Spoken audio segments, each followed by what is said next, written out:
เฮ็ดให้นางนวงแก้มแดงแดงไทยลำลามสาวไม่ห่างลูกสามสั่งมางามกระโดอยากขอเขาห่วมวิวาละเนียวมาทางน้องลาเอาผัวแต่ดอกเหงาไว้บัดเข้าป่านี้ไก่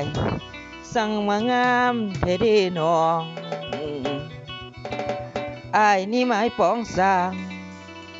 สาวลูกสามมาเป็นคู่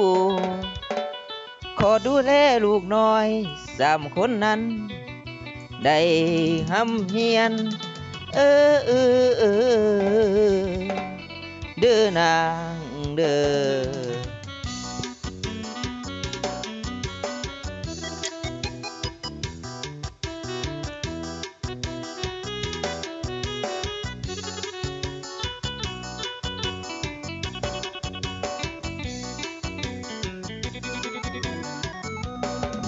หวานแห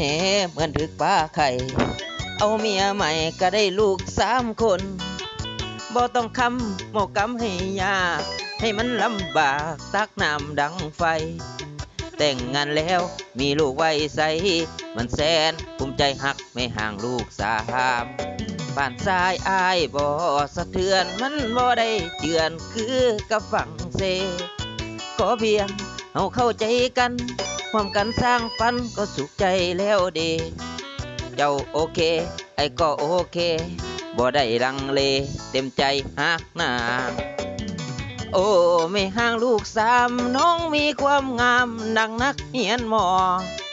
ผิวพรรณยังเต่งยังตึงนับว่าเป็นหนึ่งละบ่มีไผทอแก้มปล่อยลอยละถึกใจกาดอพอย่างไปต่อก็เข้าใจเอาเองน้องเก่งเวียกเงินการสานเก่งในทุกด้านที่อ้ายต้องการเก่งทั้งละเวียกเงินการสานมาแต่ทำงานก็เย็นน้ำคอยรอมันกินใจตอนถามว่าเมื่อยบ่อ้ายมักแห้งกะดอหูใจยามนอนตอนกินข้าวก็มีความอบอุ่นลูกสามคนนั่งยังกันสายลายย้ำใส่กะวองไว้เมียแม่ห่างถึกใจคักแห้งหลายสบายใจหลายแนวพอเสือร้องเอาแม่ใจแวงหักเพียงน้องนางไม่ห่างลูกสามบ่ต้องน้อยใจถึงผัวเจ้าป่าลาไปคุณเขาบ่หลายบ่ได้อยู่กับน้องลูกสองก็หักมาหมดแล้วเหลือเพียงน้องแก้วไม่ห่างลูกสามอย่าน้อยใจไปเลยคนงามไอ้เฝ้าติดตามละหักเพียงหน้ามนคนเขาเว้าว่าห่างเฮามักง่ายหาเอาเมียไม่ห่างทางอายบ่แค่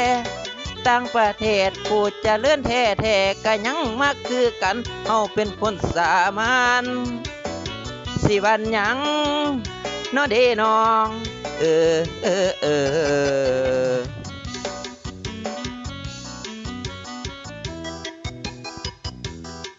ยาวเนาะข้อขอบใจมาอย่างต้นฉบับอาจารย์กีดาวเพชรที่เฮิรนได้ห้องไว้แล้วก็ผู้ที่สร้างคาราโอเกะเนาะใจแวหักเพียงน้องนางไม่ห่างลูกสามบ่ต้องน้อยใจถึงผัวเจ้าป่าลาไปบุญเขาบ่หลายบ่ได้อยู่กับน้อ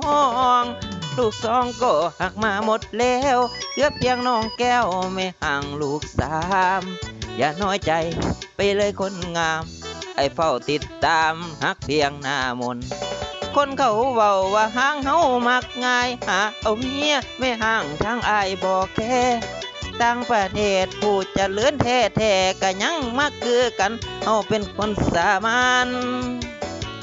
และสิวันหยังกับคำเย้ยได้นางน้องขอขอบใจนะ